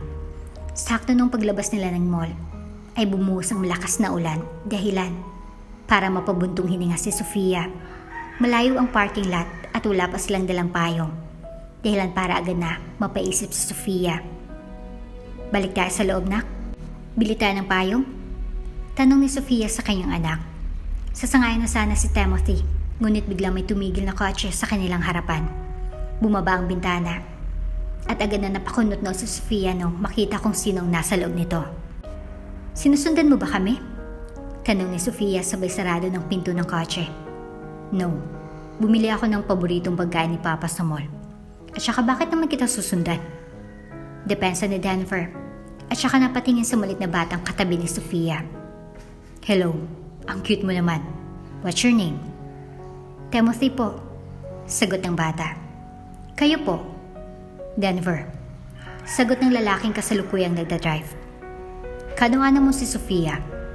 Kapatid po, sagot ni Timothy at saka napatingin sa kanyang ina. Madalas nilang pag-usapang mag-ina na magpanggap silang magkapatid upang maprotektahan nito ang kanyang anak mula sa sasabihin ng ibang mga tao. I see. Tumatangang wika ni Denver at saka itinutok ang sarili sa pagdadrive. Saan kayo bababa, Sofia? Sa parking lot na lang, sagot ni Sofia habang nakatingin sa bintana ng sasakyan. Doon kasi nakapark yung kotse ko. Okay then, sagot ng lalaki at saka lumiko upang magtungo sa parking lot. Salamat po, Sir Denver. Paalam ni Timothy bago lumabas ng sasakyan. Salamat, Denver. Tugon din ni Sofia bago umalis ng sasakyan. Mag-iingat kayo. Paalam ni Denver at saka nagsimulang paandarin muli ang kanyang sasakyan. Kaibigan mo po ba siya, Mommy? Mukha po siyang mabait. Wika ni Timothy habang pinapanood ang sasakyan na unti-unting mawala sa kanilang paningin. Oo, mabait siya. Tugon ni Sofia. Sofia, nasa na yung papers na pinapagawa ko sa'yo? Tanong ni Rai sa kanyang fiancé na kasalukuyang nagsusulat. Noong Thursday ko pa binigay yun sa'yo Sorry, inaasikaso ko kasi yung bagong set ng menu na ilalabas namin sa restaurant. Aasikasihin ko na yung papers mamaya. Wika ni Sofia at saka nagpatuloy sa pagsusulat. Mas malaga ba yung negosyo mo kaysa sa kumpanya ko? Tanong ni Raya at saka sinandal ang kayang balikat sa dingding. Ganun ba yun? Rayo, wala akong sinabing ganyan. Siyempre iunahin ko muna yung business ko bago kita tulungan. Kalmadong tugon ni Sofia. At saka ang aga-aga pa, Rayo. Huwag mo nga akong simulan. Fine. Gusto mo bang i-cancel natin ang wedding natin? Mabilis na inikot ni Sofia ang kanyang mga mata at saka ipinagpatuloy ang pagsusulat. Total, hindi mo naman ako mahal, di ba? Stop being dramatic, Rayo. Sampit ni Sofia at saka uminom sa isang tasa. Wala naman akong sinabing ganyan. Why are you being like that? Kailangan ko ngayon yung mga papeles, Sofia. Pagdidiin ni Rayo. Please, unahin mo naman ako for once. Rayo, lagi kitang inuuna. Are you dumb? Sagot ni Sofia sabay sarado ng kanyang folder. Ni hindi ko na nga maasikaso yung business ko. Dapat nga ikaw ang gumagawa niyan. Alam natin pareho na saan napupunta lahat ng credit kahit na ako naman ang gumagawa. So what are you saying? Natamad ako? Natatawang tugon ni Rayo. Bakit hindi ba? Tanong ni Sofia. Kung ganun, dapat na lang naghiwalay na tayo. Sambit ni Rayo at saka nagsimulang maglakad palayo. Naiwan si Sofia na nakahawak sa kanyang noo. Walang ideya kung saan at paano susolusyonan ang problemang mayroon siya. How are you these days? Tanong ni Are sa babaeng kasalukuyang nakasandal sa dingding. Kamusta kayo ni Rayo? Tama ka. Maikling sambit ni Sofia at saka napabuntong hininga. He's a piece of shit. Pero hindi ko siya kayang iwan. Ngayon mo lang nalaman? Natatawang tanong ni Ara bago magsimulang manigarilyo. Ngayon ko lang natanggap. Tugon ni Sofia. What are your plans? Tanong ni Ara. Itutuloy mo pa bang pagpapakasal sa kanya? Yes. Wala naman akong magagawa. Wika ni Sofia at saka uminom ng isang shot glass. It's not like I have a choice. Gusto mo tulungan kita? Bulong ni Ara. Ilalayo kita rito sa lugar na ito? He needs me. Bulong ni Sofia. Besides, malaki rin ang naitulong niya sa akin. I see. Tumatang sagot ni Ara. Pero always remember na I am here. Handang sumalo anytime. Thank you, Ara. Naluluhang wika ni Sofia. Habang naglalakad sa labas ng bar, ay naisipan muna ni Sofia na pumunta ng convenience store upang bumili ng paborito niyang chichirya. Laking gulat niya nung makakita siya ng isang pamilyar na lalaking kasalukuyang kumukuha ng mga soft drinks. Sinusundan mo ba ako? Tanong ni Sofia. Aga na nalaki ang mga mata ng lalaki at saka napukunot noo. Hindi ba't ako dapat ang magtanong sa iyo niyan? Tanong ng lalaki at saka sinirado ang refrigerator.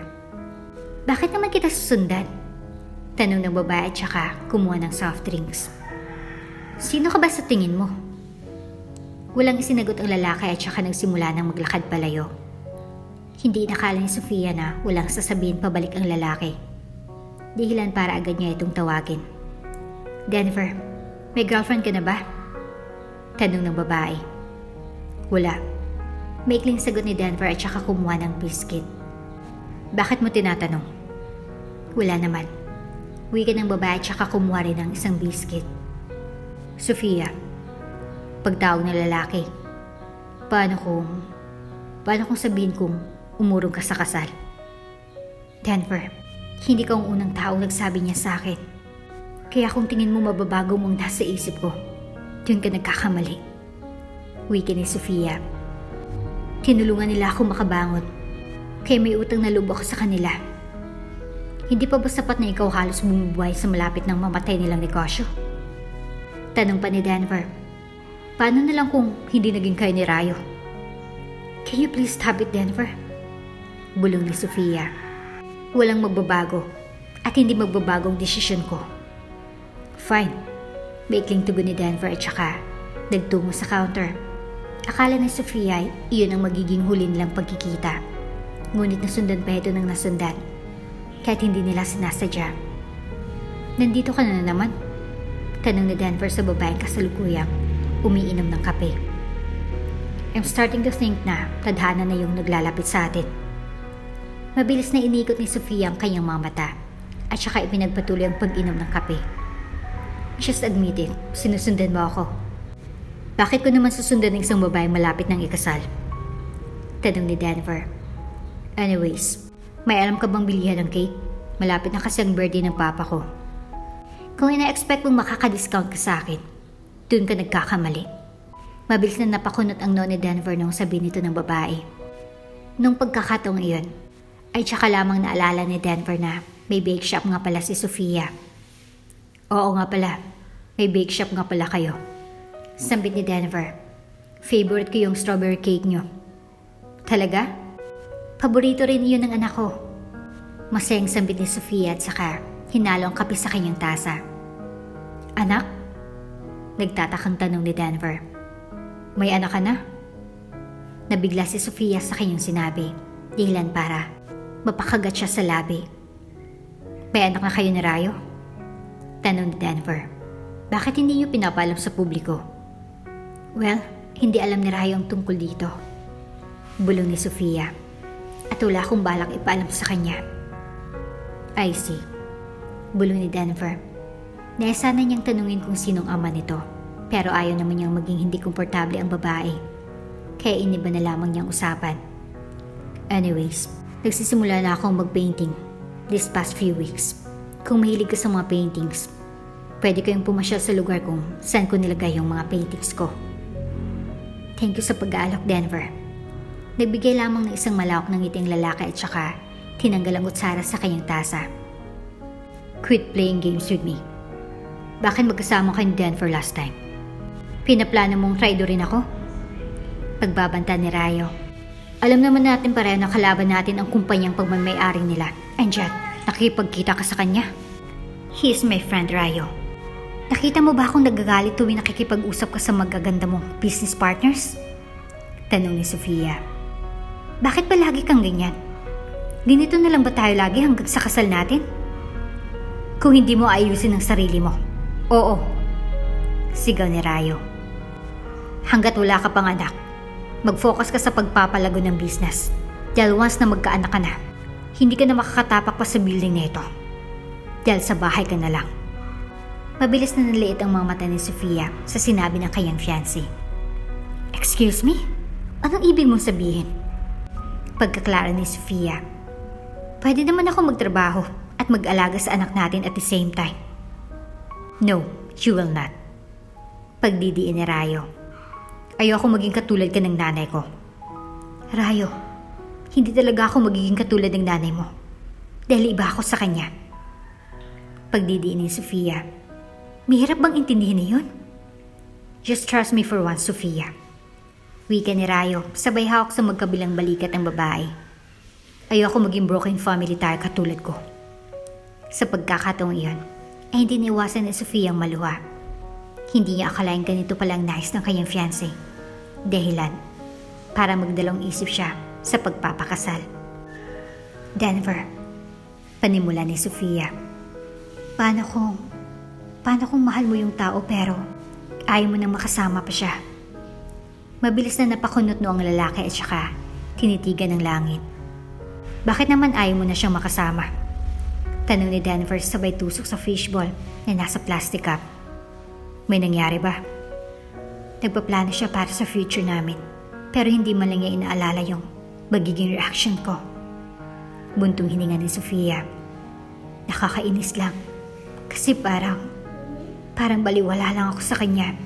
Parang lagi niyang inaalala ang kapakanan niya at ang maaaring sabihin ng mga tao sa paligid namin. Mukhang mahirap nga yan Buntong hininga ni Denver. Para saan pa yung relasyong meron kayo kung magpapakaselfie siya? Nang mapatingin si Sofia sa katabing lalaki, ay hindi napigilan ng babaeng mapaisip. Kung ganyan lang din naman, maghiwalay na lang kayo. Dagdag pa ni Denver at saka itinusok ang hawak niyang stick sa kwek-kwek. Walang patutungan ng ganyang relasyon. Paano kung gusto kong ilaban? Tanong ni Sofia. Paano kung gusto kong sumugal? Di sumugal ka, pero tandaan mo, may consequences ng mga bagay-bagay. Wika ni Denver at saka napatingin sa kanyang orasan. May meeting pa ako kila Papa. Hatid na kita papunta sa bahay niyo. Pagkaklaro ni Sofia. Anong ibig mong sabihin? May gagawin ka pa ba? Kung wala na, hatid na muna kita sa inyo bago ako pumunta sa meeting. Sagot ni Denver.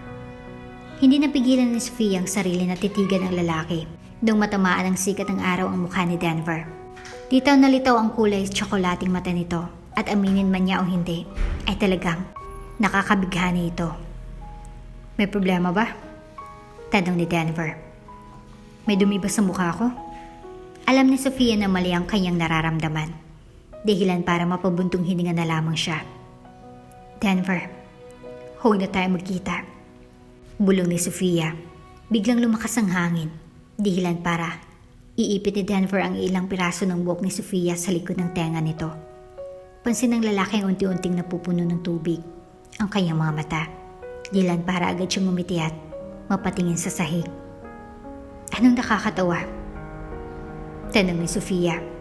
Anong nakakatawa sa sinabi ko? Wala naman. Buntong hininga ni Denver. Masaya lang ako na nakita kita ulit. Akala ko kasi hindi na. Anong gusto mong sabihin ko? Tanong ni Sofia sa kanapalunok. Pilit niyang pinipigilan ang sarili na huwag umiyak, pero unti-unti nang bumabagsak ang kanyang mga luha. Wala. Bulong ni Denver. Nakakainis lang. Kasi bakit pa tayo pinagtagpo kung hindi na naman pwede?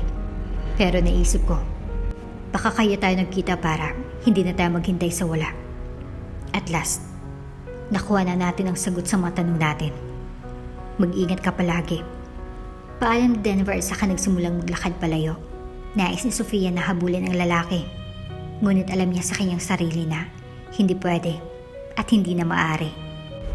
Love, bakit ilang araw ka nang hindi pumapasok? Hindi ka rin umuwi sa bahay natin. Anong problema?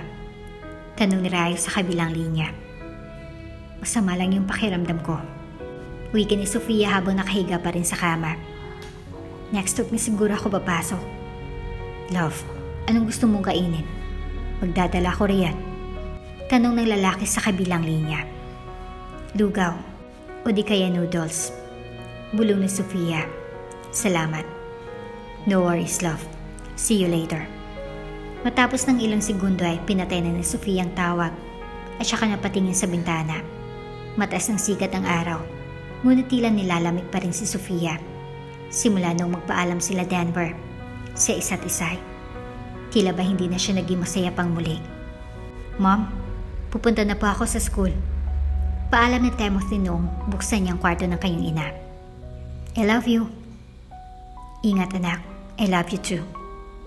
Paalam ni Sofia at saka nag-flying kiss sa anak.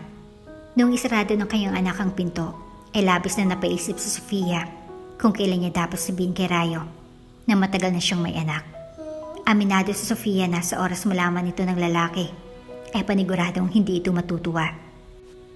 Tul naman, Ilang araw ka na hindi pumapasok sa trabaho. Ako yung pinapagalitan ng papa mo. Reklamo ni Archie sa lalaking nakahiga sa kama. Ano bang nangyayari sa'yo? Wala akong ganang pumasok. Sa Friday na lang ako. Napatigil sa pagsasalita si Denver nung makita niya ang kanyang ama sa may pinto.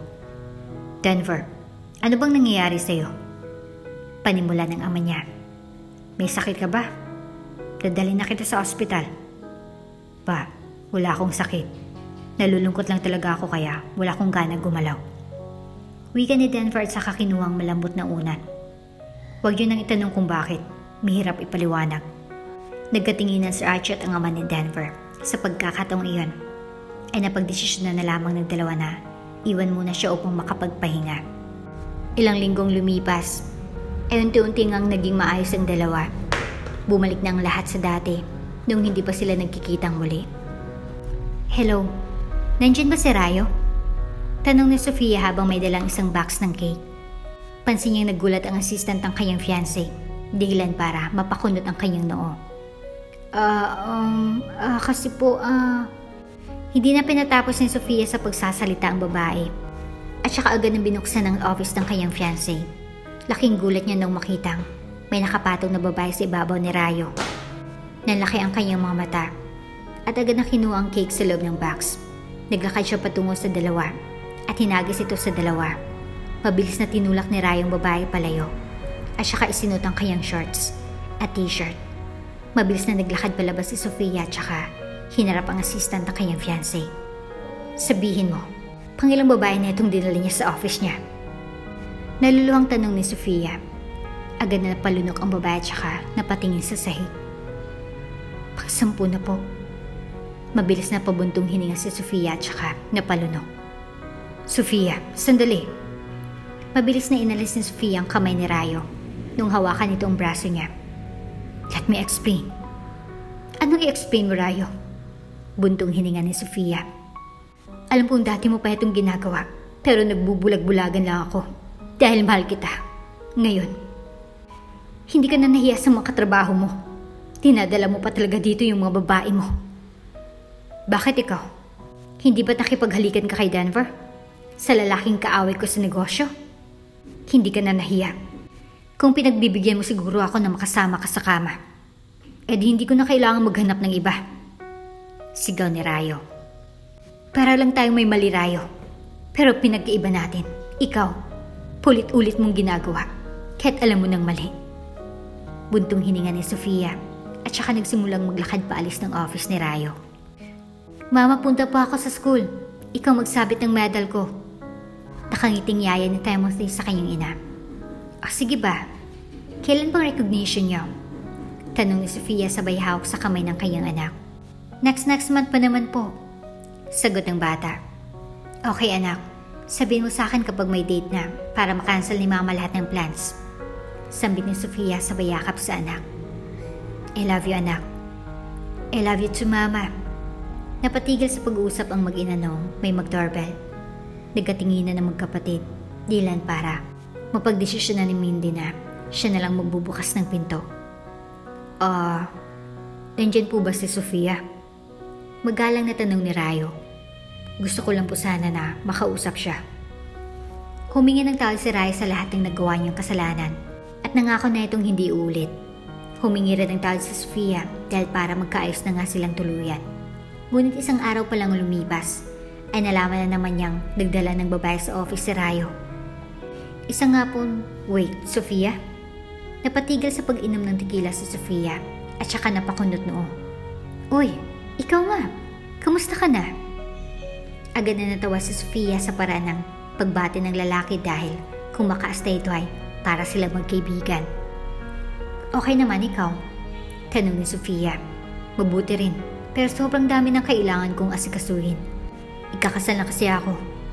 Sagot ni Archie. Ikaw ba? Kailan kasal mo? Natahimik si Sofia tsaka natawa. Sa pagkakataong ito, wala na siyang ideya kung matutuloy pa ang kasal. Hindi ko alam. Buntong hininga ni Sofia. Hindi ko nga alam kung dapat ko bang ituloy yung kasal. Ha? Bakit? Anong nangyari? Tanong ni Archie. Kung okay lang naman mala. Ilang beses nang nagloko si Rayo. Bulong ni Sofia. May mali rin naman ako.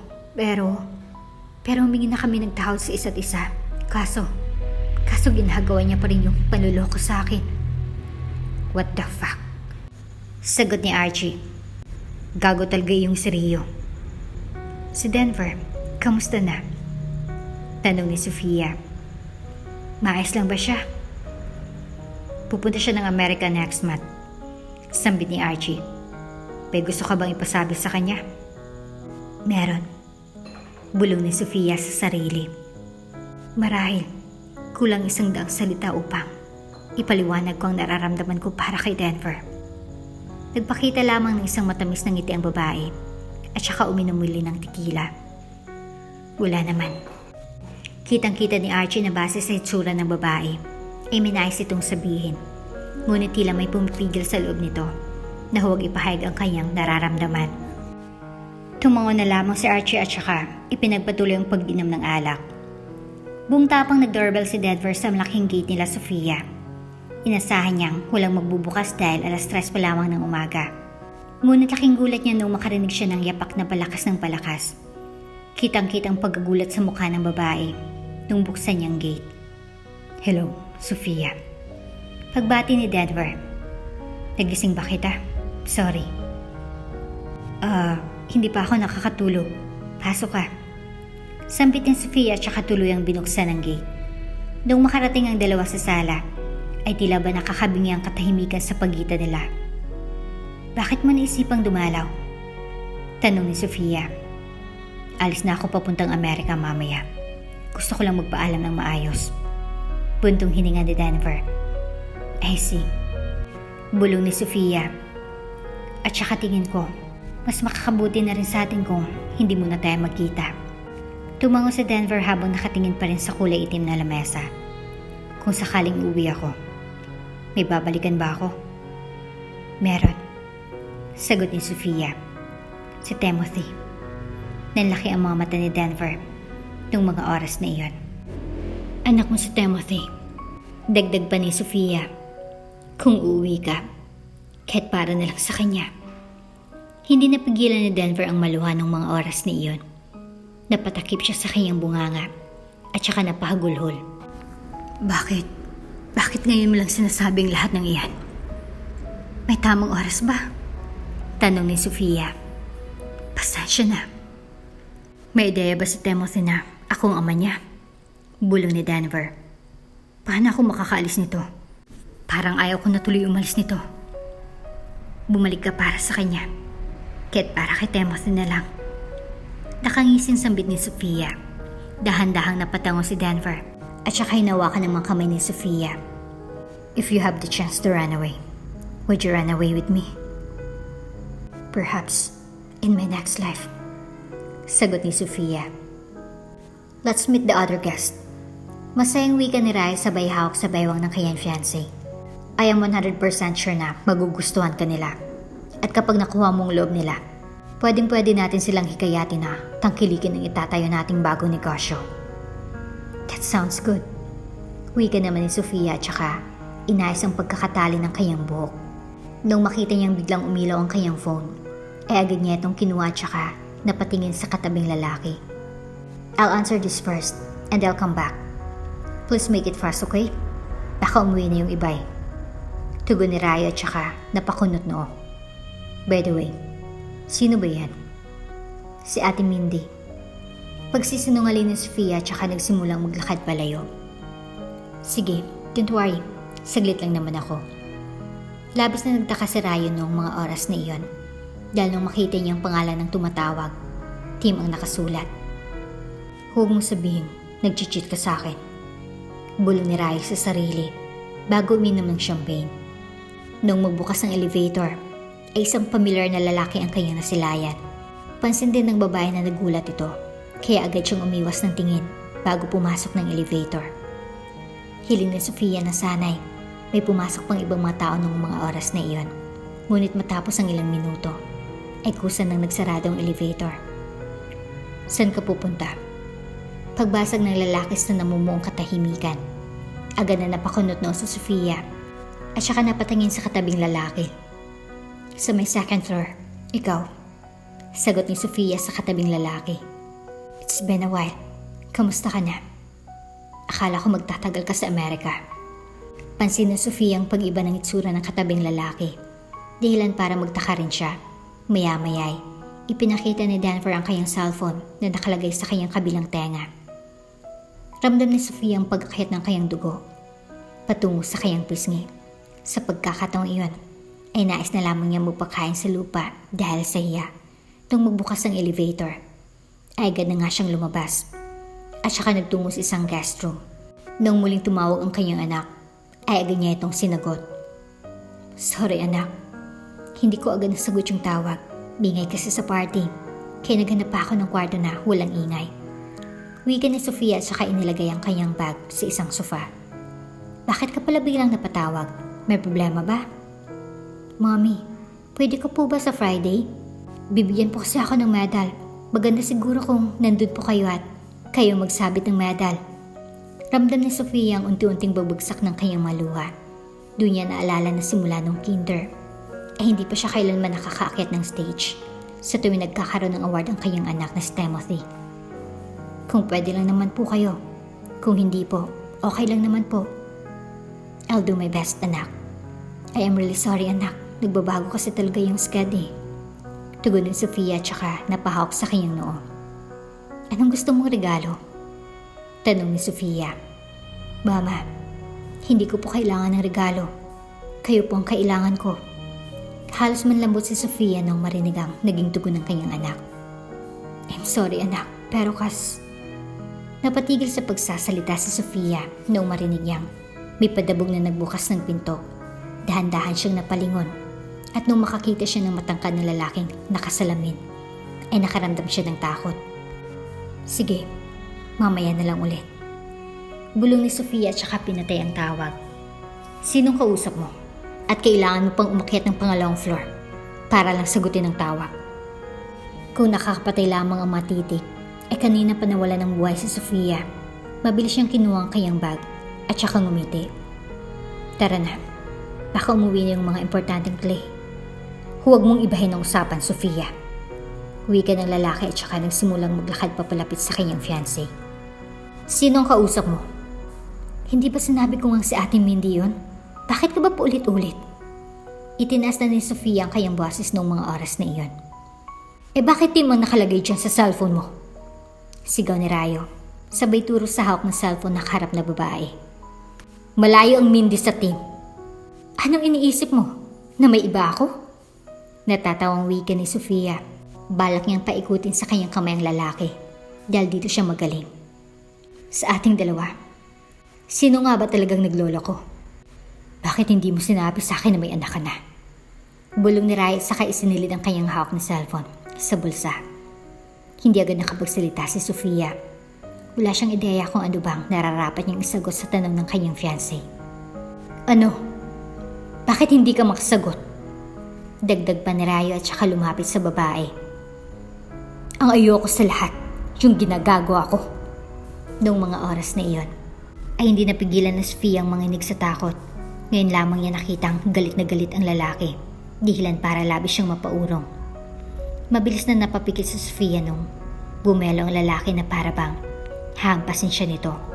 Ilang segundong lumipas at hindi dumampi ang palad ng lalaki kay Sofia, dahilan para imulat ng babae ang kanyang mga mata at tanggalin ang mga kamay sa kanyang mukha. Dahil dito ay kinuha na ni Rayo ang tsansa upang sampalin ang babae sa kabilang pisngi nito. Halos tumalsik ang babae patungo sa may sofa dahil sa lakas ng sampal ng kanyang fiancé. Sinuntok niya rin ito na ilang beses, dahilan para manghina ang babae. Agad na nagtatakbo si Sofia sa isang sulok. Ang kapal ng mukha mong humindi kapag nagyayaya akong matulog tayo sa isang kama. Yun pala may anak ka na. Sigaw ni Rayo at saka nagtatakbo patungo sa kinaroroonan ni Sofia. Mabilis na sumigaw si Sofia nung mapansing bukas ang pinto ng kwarto at saka mabilis na nagtatakbo rito palabas. Malandi! Hayop ka! Sigaw ni Rayo at saka nagsimulang habulin ang babae. Patuloy pa rin sa paglingon ng babae habang tumatakbo palayo. Dahilan Para hindi niya mamamalayang may nabangga siya isang tao. Nung kanyang tingnan kung sino ito, ay agad nalaki ang kanyang mga mata. Mabilis na hinatak ng lalaki si Sofia sa kanyang likuran. Dahilan para mabigla ang babae. Sorry. Pero kailangan ko ng Dito ka lang. Akong bahala sa'yo. Bulong ni Denver at saka hinintay ang pagdating ng lalaking kasalukuyang tumatakbo patungo sa kanilang kinaroroonan. Ramdam ni Sofia ang unti-unting pagbilis ng kabog ng kanyang puso habang naririnig niyang sunod-sunod na yapak ni Rayo. Denver? Hinihingal na wika ni Rayo. Huwag mong sabihing pati ikaw. Napaikot ang babaeng ito. Ano bang nangyayari? Tanong ni Denver. Bakit takot na takot itong fiancé mo habang tumatakbo? Paano hindi matatakot? Nalaman ko kung anong sikreto niya. Panimula ni Rayo at saka inayos ang kanyang salamin. Iyang babaeng yan, may anak pala. Pero ang kapal ng mukha niya na huwag magpagalaw sa akin. Akala ko virgin pa, yun pala hindi na. Nakakadiri. Nakakadiri? Ano naman ngayon kung hindi na siya virgin? Tanong ni Denver at saka hinigpitan ng pagkakahawak sa kaliwang kamay ni Sofia. Baka kaya hindi niya sinasabi sa iyo dahil alam niyang magiging ganyan ang reaction mo. Kung alam ko lang, hindi na sana ako nag-propose sa iyo. Wika pa ni Rayo. Kung alam ko lang, hindi na kita inayang maging girlfriend ko. Ano pang sense ng pagpapakasal ko sa iyo kung hindi naman ako ang una mo? Wala kang kwenta. Mabilis na binataw ni Denver ang kamay ni Sofia at saka mabilis na sinuntok ang kaharap na lalaki. Agad na bumagsak sa sahig si Rayo at kasabay rin nito ang pagtalsik ng kanyang suot na salamin. Kung nalaman lang siguro ni Sofia ang ganyan kadumi ang ugali mo noong una, malamang lubog na kayo sa utang at wala na kayong pera ngayon. Panimula ni Denver. Hindi ba siya lang naman ang dahilan kung bakit kayo nakabangon mula sa milyon-milyon yung utang, hindi ba? Pansinin na Sofia at Denver na hindi makakita ang lalaki dahil nahulog ang kanyang salamin sa sahig. Ito ang dahilan kung bakit mabilis na paulit-ulit na tinapakan ni Denver ang salamin ng lalaki. Nung makitang basag na ngang tuluyan ang salamin nito, at saka lamang muling kinuha ni Denver ang braso ng dalaga at saka mabilis na tumakbo palayo. Nung mapansin ni Denver na nahirapang tumakbo si Sofia, agad siyang tumigil at saka itinanggal ang suot nitong heels. Mabilis na napakunot na si Sofia nung tanggalin ng lalaki ang kanyang rubber shoes at saka ipinasok dito ang kanyang paa. Paano yan? Wala kang susuoting sapatos. Pag-aalala ni Sofia. Okay lang. Maikling sagot ni Denver at saka inilahad ang kamay niya. Noong mga oras na iyon, ay hindi malaman ni Sofia kung bakit tila yata tumigil ang kanyang mundo. Malalim ng gabi, ngunit bakit nasa harapan niya ng araw na nagbibigay init sa malamig niyang buhay. May sasabihin ka ba? Tanong pa ni Denver, tsaka napabuntong hininga. Salamat. Mahinang tugon ni Sofia. Ano ulit iyon? Tanong muli ni Denver. Sabi ko, salamat. Pag-uulit ni Sofia. Sorry, hindi ko narinig. Asar pang muli ni Denver. Mabilis na inikot ni Sofia ang kanyang mga mata at saka napatingin sa paligid. Nung humampas ang pagkakalakas-lakas na hangin, agad na hinuban ni Denver ang kanyang coat at saka ibinigay sa babaeng kaharap. Baka lamigin ka sa suot mo, sambit ni Denver. Malayo pa tatakbuhin natin dahil napark ko sa malayo yung sasakyan ko. Tinitigan lamang ni Sofia ang lalaki habang naglalabas ito ng sama ng loob dahil sa traffic. Mga mabibilis na pagtakbo ang nagsasakyan at mga taong hindi sumusunod sa batas trapiko. Sa pagkakataong iyon, ay napagtanto ni Sofia na tingin niya ay siyang magiging pinakamasayang tao sa mundo kung makakapiling niyang taong ito araw-araw. Denver, pagtawag ni Sofia sa lalaki. Tumigil sila sa pagtakbo dahil pansin ni Denver na may nais sabihin ng babae. If you have the chance to run away, would you run away with me? Tanong ni Sofia sa lalaki. Nabigla si Denver sa tanong ng babae. Ngunit kitang sa kanyang mga mata ang kanyang sagot sa tanong ng babae. Yes. Bulong ni Denver at saka hinawakan ang sugat sa ilalim ng labi ni Sofia. Lumipas ng ilang buwan at tuluyan na ngang naghiwalay sina Sofia at Rayo. Pagkamat ay hindi naging magandang paghiwalay nila, ay pansin nila ang pagbabago na ugali ni Rayo. Buwan-buwan na itong bumibisita sa bahay nila Sofia upang kamustahin siya at ang pamilya nito. Hindi nagtagal, ay naging matalik silang magkaibigan. Papa, dito na lang po tayo bumaba. Ipapakilala ko po kayo sa mga friends ko. Masayang wika ni Timothy. At saka binuksan ng kotse ng kanyang ama. 5 taon na rin nakalipas nung malaman ni Timothy na ama niya si Denver. Ayon sa kanya, ay marahil ito ang dahilan kung bakit napakagaan ng loob niya sa lalaki bago pa niya malamang ama niya pala ito. Sure ka bang pwedeng mag-park dito? Tanong ni Sofia. Opo mama, tara na po. Baka malit na rin po tayo eh. Dagdag pa ni Timothy. Okay, tara na. Pagsangayan ni Denver at saka pinark ang sasakyan. Mabilis na lumabas ang tatlo at saka nagtungo sa eskwelahan ng kanilang anak. At dito na nga po nagtatapos ang ating kwento. Hanggang sa muli. Kung bago ka pa lang sa channel neto, ibang kwento ni Ate Jane, istorya mo, ikwento ko. Huwag kalimutang pindutin ang notification bell at subscribe button.